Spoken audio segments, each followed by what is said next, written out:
C'est un squattage virtuel qui n'a pourtant rien de virtuel. Le cybersquattage est un phénomène en hausse de 38% entre janvier et septembre de l'année dernière. Et si par exemple vous tapez Vendel.com, vous ne tomberez pas sur moi, mais sur un site assez étrange qui n'a rien à voir avec ma petite personne. Dans mon cas, peu importe, je comptais pas me servir de l'adresse pour me présenter à la présidentielle, mais pour d'autres personnes ou pour des entreprises, les conséquences sont fortement ennuyeuses. Pour en parler, nous sommes avec Pierre Bonis. Bonjour. Bonjour. Vous êtes le directeur général de l'AFNIC. C'est quoi l'AFNIC ? L'AFNIC, c'est une association qui a la gestion du .fr et qui est aussi une association de conseil sur la sécurité et l'informatique. Je vais donner l'acronyme, l'Association française pour le nommage Internet en coopération. Alors, on arrive à notre sujet. Comment vous définiriez le cybersquattage ? C'est quoi ? Alors, le cybersquattage, c'est le fait pour quelqu'un d'occuper un espace sur Internet qui est un espace qui pourrait ou qui devrait être occupé par quelqu'un d'autre. Et quel est l'intérêt pour le squatteur ? Il y a plusieurs types d'intérêts. Le premier intérêt classique, c'est de revendre cet espace à la personne légitime qui devrait l'occuper. Ouais. Par exemple, on découvre un chanteur qui monte, on prend son nom, il a fait un tube, on prend son nom en .com, et après on lui dit c'est 10 000, 20 000 euros pour acheter votre nom. Absolument, ça c'est le premier. Le deuxième motif, ça peut être des arnaques, se faire passer pour notamment une grande marque ou un site de e-commerce et récupérer des numéros de carte bleue en se faisant passer pour ce commerçant. Ouais. Et puis le troisième motif, parfois, c'est simplement la vengeance. Ça arrive que, par exemple, des partenaires commerciaux qui se séparent, l'un d'entre eux prenne le nom de son partenaire pour l'empêcher d'aller sur Internet. Donc ça va pas être pour le monétiser. Ouais. Ça va être. Donc le motif du cybersquattage n'est jamais un bon motif. Vous êtes saisi par des personnes, par des entreprises. Combien de cas arrivent à vous chaque année ? On a à peu près 200 cas par an. C'est-à-dire tous les 2 jours. C'est quand même beaucoup. Et uniquement sur le .fr. Ouais. Je ne parle pas du .com et des autres.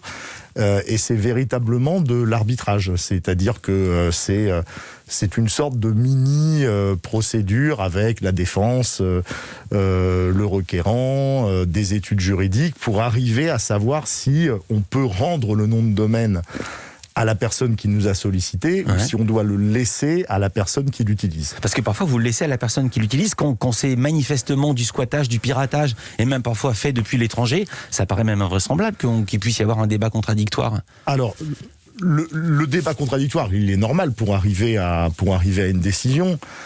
Quand c'est très évident, il n'y a aucun problème. D'ailleurs, on donne raison aux requérants dans plus de la moitié des cas.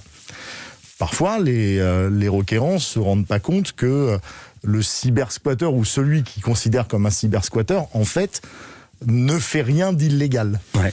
Qui est concerné ? Des personnalités publiques, des entreprises, des ONG, des associations ? Qui est le plus touché ? Alors vous venez de citer, tout le monde peut être touché, mais en fait, les particuliers sont touchés quand ils ont un patronyme un peu connu. Ouais. Par exemple, vous êtes touché, manifestement, sur le .com. Non, parce que Vendel, c'est une famille, je peux vous dire, il y a des skis, c'est une famille qui vient du Jura, il y a des skis Vendel, ça préexistait à mon arrivée sur cette terre, donc c'est normal que ça existe à mon moment. Et ça, c'est pas du cybersquattage, effectivement. C'est du premier arrivé, premier servi, on va dire. La plupart du temps, c'est quand même des entreprises qui se font cybersquatter, soit des marques, soit leur nom. Et puis, c'est souvent aussi la puissance publique. Il y a quelque chose d'assez classique, une annonce ministérielle. Je vais ouvrir un site pour quelque chose et j'ai oublié d'enregistrer le nom de domaine. Ah bah tiens, exemple d'une victime de cybersquattage, la mission patrimoine de Stéphane Bern. L'adresse loto du patrimoine avec des tirets entre loto et du et patrimoine n'est pas du tout le site de la mission. Stéphane Bern l'a appris par hasard il y a presque un an. Il y a toujours des bonnes âmes qui vous appellent pour vous dire « Ah super, j'ai trouvé sur un site Loto du patrimoine, j'ai trouvé une statue géante de Stéphane Bern pour quelques dizaines d'euros. » Je dis, c'est quoi cette histoire ? Et puis, des gens m'ont aussi appelé en me disant, mais alors, il faut payer pour recevoir ensuite de l'argent du loto du patrimoine. Je dis, mais non, c'est absolument pas possible. Loto du patrimoine, c'est un jeu participatif. Les Français vont dans les bureaux de tabac, ils achètent des tickets de grattage, et ensuite, oui, avec la Fondation du patrimoine, on verse de l'argent au monument en péril. Il faut rien acheter. Donc c'est là que je me suis rendu compte qu'effectivement on utilisait abusivement et mon nom et le nom du loto du patrimoine. Mais vous savez, quand vous suivez, vous tracez, ça vous emmène très loin, en Irlande, dans des pays étrangers où la loi française ne s'applique pas. Et donc vous n'avez aucune protection, ni de votre identité, ni de ce qu'on fait. C'est terrifiant en fait. On se sent très démunis. Alors c'est pas de l'escroquerie parce qu'ils abusent simplement de la crédulité. Ils jouent avec les mots loto du patrimoine, alors que le site c'est missionberne.fr. Ça c'est le site officiel, oui. Alors c'est pas de l'escroquerie, mais quand même le cybersquatter tente de générer du trafic, donc des revenus publicitaires, grâce à un nom de domaine qui renvoie à quelque chose et à un nom de connu, c'est bien ça? Tout à fait. Là, en l'occurrence, le nom connu, c'est le loto du patrimoine. Ouais. Et alors, qui se cache derrière le site lotodupatrimoine.fr? On marque une pause et on répond à cette question. C'est l'infomédia du jour. Nous sommes en compagnie de Pierre Bonis. Il est le directeur général de l'AFNIC. L'AFNIC, c'est cette association qui gère les noms de domaine en .fr. On parlait du site web lotodupatrimoine.fr. Stéphane Bern a découvert, malheureusement, malgré lui, à l'insu de son plein gré, qu'il était détenu par d'autres gens et que ce n'est absolument pas le site officiel de son association qui est missionberne.fr, qui se cache derrière le site web lotodupatrimoine.fr. Vous avez remonté sa trace.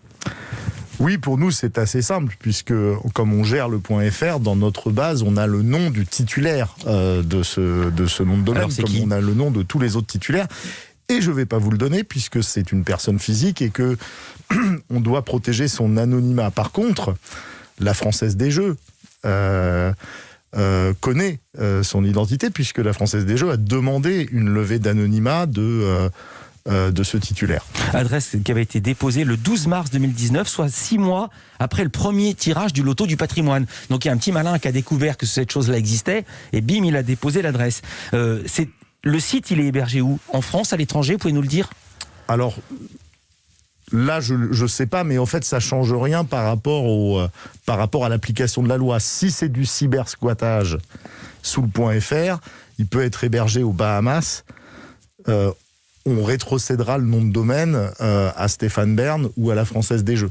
Alors, c'est parfois très bien fait. Là, en l'occurrence, le faux site du loto du patrimoine est assez bien fait. Qu'est-ce qu'on y trouve? Vous êtes allé voir, évidemment. Oui, je suis allé voir pour vous préciser quand même, l'AFNIC, elle gère les noms de domaine. Elle regarde pas trop les contenus, ouais. Parce que sinon on pourrait devenir des censeurs de l'Internet. Néanmoins, on était à regarder ce qu'il y a dedans. C'est effectivement, entre guillemets, assez bien fait, c'est-à-dire qu'il y a pas de choses, en tout cas quand on a été saisi par la Française des Jeux, rien n'a été mis en avant démontrant une arnaque. Ouais. C'est typiquement des sites qui vont dire des banalités sur le loto du patrimoine, donc c'est pas du tout intéressant. Je le dis aux internautes, surtout n'y allez pas, ça sert à rien. Moi je peux vous dire ce qu'il y a, je vais vous le dire, il y a le résultat des tirages, les monuments sélectionnés, et même une biographie de Stéphane Bern, information qu'on peut trouver partout ailleurs, et dans tous les cas. Probablement beaucoup mieux écrite sur le site de Stéphane Bern que sur ce site-là. Sauf que sur ce site, il y a de la pub, et il y a plein de pubs.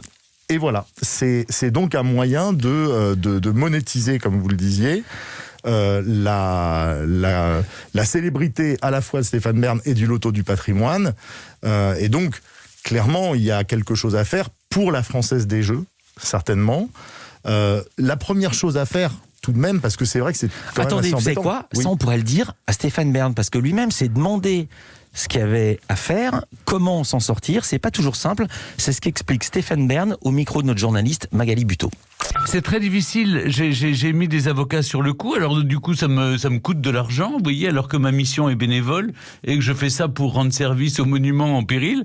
Et donc, je suis obligé de payer des avocats qui essayent de défendre l'intégrité, mais on essaye surtout d'informer les gens en disant, écoutez, il y a que 2 sites. Il y a la Fondation du patrimoine ou sinon il y a missionberne.fr qui recense tous les monuments qui ont été aidés, déjà 180 en 2 ans, et tous les monuments qui sont éligibles au loto du patrimoine, et on ne vous demande surtout pas d'argent. Alors là, le message est passé pour les utilisateurs. L'indice, c'est que quand on vous demande de l'argent, c'est qu'il y a un loup, c'est qu'il y a une arnaque là-dessous. Maintenant, on va répondre à la question, quels sont les recours possibles? Alors, le premier recours vis-à-vis de l'AFNIC, c'est justement de nous saisir, ce qui a déjà été fait par la Française des Jeux dans un premier temps, pour nous désigner ce nom de domaine et nous dire pourquoi c'est du cybersquattage. En moins de 2 mois, on donne une réponse et si la réponse est positive, on réattribue ce nom de domaine à la Française des Jeux ou à Monsieur Merne. Ça, c'est la première réponse, c'est celle que nous, on a dans nos mains en tant que gestionnaire du .fr. Après, la deuxième réponse qui, à mon avis, est encore plus efficace, c'est que, au fond, ce nom de domaine ou ce site web, le problème, c'est que c'est le premier qui arrive quand on fait une recherche Google. Ah oui. Et donc, ce qu'il faudrait, c'est travailler un petit peu sur le site de la fondation de Stéphane Bern et sur le site de la Française des Jeux. Ça s'appelle du référencement. Ça coûte pas très cher, de manière à ce que quand on tape Loto du patrimoine dans Google ou dans un autre moteur de recherche, ça soit le site légitime qui arrive en premier. L'arnaqueur, entre guillemets, s'il arrive en 4e page, ça va pas être intéressant pour lui et ça va pas embêter les internautes. On dit 90% des gens s'arrêtent sur la première page. Voilà. Je sais pas si cette statistique est exacte, mais en gros, c'est l'ordre de grandeur. C'est à peu près l'ordre de grandeur. Donc, si vous arrivez à faire descendre ces sites-là en 2e page, vous ne risquez globalement plus rien. Ça ne veut pas dire qu'ils n'ont pas tort et qu'il ne faut pas les attaquer ou essayer de faire en sorte, à travers notre arbitrage, par exemple, de récupérer le nom de domaine, mais vous avez mis fin au désordre, au fond. Et ça, c'est du référencement. Où est-ce que ça en est, cette histoire ? J'ai vu que vous aviez été alerté par un papier du Figaro du mois de septembre qui vous a donné envie de traiter ce sujet. Oui, on a eu l'occasion d'expliquer ce qui s'était passé à l'occasion de ce papier du Figaro. Ouais.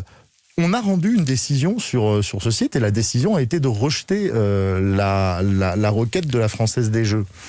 La Française des Jeux, elle peut revenir avec un meilleur dossier. Et si elle a un meilleur dossier, probablement on donnera suite positive.